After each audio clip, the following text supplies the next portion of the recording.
Hello मेरे प्यारे बच्चों, आप सभी के लिए मैं सर्वसंख्या पर आधारित सवाल लेके आया हूं भैया। वो सर्वसंख्या जो है a प्लस बी का होल क्यूब वाला है। कौन वाला है भैया? a प्लस बी का होल क्यूब। ये आप इसका सूत्र याद रखिएगा। इसका सूत्र जब याद रखेंगे तो समझ लीजिए आपका काम बनेगा भैया। इसका सूत्र होता है a घाते 3 प्लस b घाते 3 प्लस भैया 3ab, इसके साथ गुणे में a प्लस बी रहता है। ये आपकी भैया इसका एक्सपेंशन है, सूत्र है। ठीक है, इसके बाद वाली लाइन भी आप क्या लिखते हैं? a cube plus b cube plus, अब 3ab का इसमें गुणा करवा देते हैं बारी बारी से, तो 3a स्क्वायर भी हो जाता है प्लस 3ab स्क्वायर हो जाता है। ठीक है भैया, ये दोनों चीज़ें बराबर हैं। ठीक है, चलिए हम लोग बढ़ते हैं। अब इसका यूज करेंगे भैया सवालों पे। ठीक है, क्या करेंगे? इसका यूज करेंगे। ये याद रहेगा तभी तो यूज करोगे। ठीक है, अब ये क्या किया जाता है, यहाँ पे जो यहाँ पे बैठा रहेगा वो a का मान रहेगा। तो a बराबर c है, b बराबर 3 दिया है। तो सूत्र में आप लोग रखिए, जब c प्लस 3 का होल क्यूब आप लिखेंगे तो क्या लिखेंगे बताइए? लिखेंगे आप a क्यूब यानी c का क्यूब प्लस b मतलब 3 का क्यूब प्लस 3 गुणे c गुणे 3ab। ठीक है भैया, इसके बाद कोष्टक में c प्लस 3 भी लिख दीजिए, c प्लस 3 भी लिख दीजिए।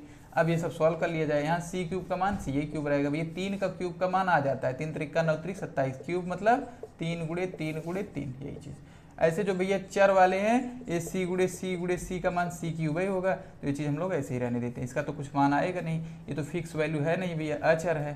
तो ठीक है, सॉरी चर है, ये चर होता है, ये अचर होता है। अचर वाले का मान आ जाता है 3 त्रिका 9 त्रिक 27 आ गया। ठीक है, आगे बढ़ो। प्लस अब यहाँ क्या किया जाएगा? 3 त्रिका 9c, 3 त्रिका 9c है ना, और गुणे में c प्लस 3 है। ठीक है, इसके बाद वाला स्टेप क्या होगा भैया? c cube plus 27 plus 9c गुणे c करोगे। क्या 9c गुणे c करोगे भैया? तो नंबर जो है 9 1 9 है, यहाँ 1 है मान लो, तो 9 1 9 ही रहेगा। लेकिन c एक घात यहाँ एक घात यहाँ, तो भैया c घाते 2 हो जाता है, ऐसे समझना। फिर अब 9c गुणे 3 करेंगे ना, तो c तो एक ही रहेगा क्योंकि यही है, यहाँ है ही नहीं, तो 9 त्रिक 27c हो जाएगा। आई बात समझ में? ये आपका आंसर हो जाएगा। इस तरीके से आप लोग को करना है, c cube plus 27 plus 9c square plus 27c। अब दूसरा सवाल देखा जाए इसके बाद वाला। मैं दो सवाल लेके आया हूँ जिससे आपको क्लियर ज़्यादा हो जाती है। ठीक है, 2x प्लस 3 है ना, क्या है? 2x प्लस 3 का होल क्यूब है। फिर से वही आप क्या करेंगे, ये a है और ये b है, तो जो a के मान होगा उस सूत्र में जहाँ जहाँ a रहेगा वहाँ a रखना है, जहाँ जहाँ b रहेगा वहाँ b रखना है, बात खत्म।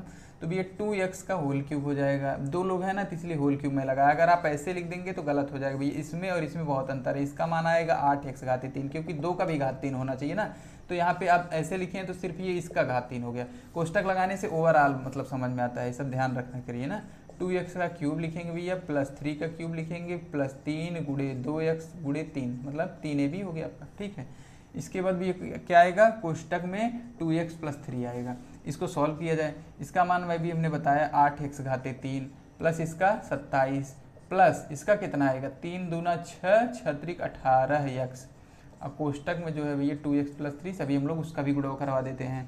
8x घाते 3 लिखा, 27 लिखा, 18 दूना 36 लिखोगे। क्या लिखोगे भैया? 18 दूना 36, x एक पहले से था एक इधर से आ गया तो x स्क्वायर हो गया प्लस अब 18x का गुणा इसके साथ, 18 त्रिक 54 और x एक ही रहेगा क्योंकि यहीं से मिल रहा है। x गुणे x भैया तो x स्क्वायर, x गुणे x भैया तो x घाते 3।